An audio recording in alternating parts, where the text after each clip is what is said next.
بسم اللہ الرحمن الرحیم۔ جب تم مسلمانوں کے شہر میں فقیر دیکھو تو جان لو کہ ان فقراء کا حق مالدار کھا گئے ہیں۔ امام عارف باللہ عبد الوہاب شعرانی رحمۃ اللہ تعالی علیہ فرماتے ہیں کہ اللہ تعالیٰ کا مجھ پر احسان ہے کہ میں کسی بھی سائل کو واپس نہیں لوٹاتا، اگرچہ وہ صحت مند و کمانے پر قادر کیوں نہ ہو۔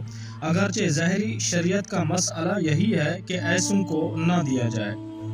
وجہ اس کی یہ ہے کہ بعض اوقات اللہ تعالیٰ کے فرشتے انسانی صورتوں میں آ کر بندے کا امتحان لیتے ہیں، بار بار مانگتے اور ضد کرتے ہیں۔ اگر بندہ حلم و کرم دکھائے تو وہ کامیاب شمار ہوتا ہے۔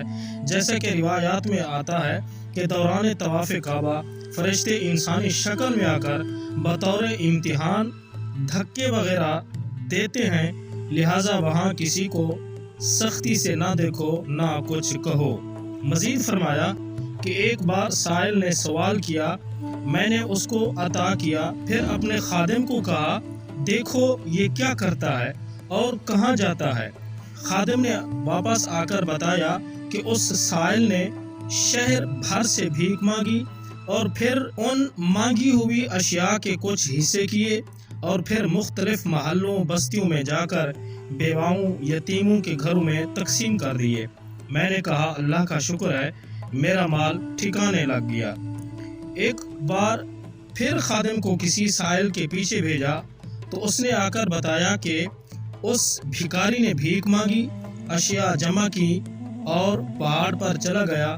وہاں صوفیاء اور فقراء عبادات و وظائف میں مشغول تھے۔ اس نے تمام اشیاء ان کے سامنے رکھ دی اور خود عبادت میں مصروف ہو گیا۔ ایسا بارہا ہوتا ہے کہ ہم جس کو سائل سمجھ رہے ہوتے ہیں وہ گدری کا لال ہوتا ہے، وہ خدمت خلق کر رہا ہوتا ہے اور صاحب مقام ہوتا ہے۔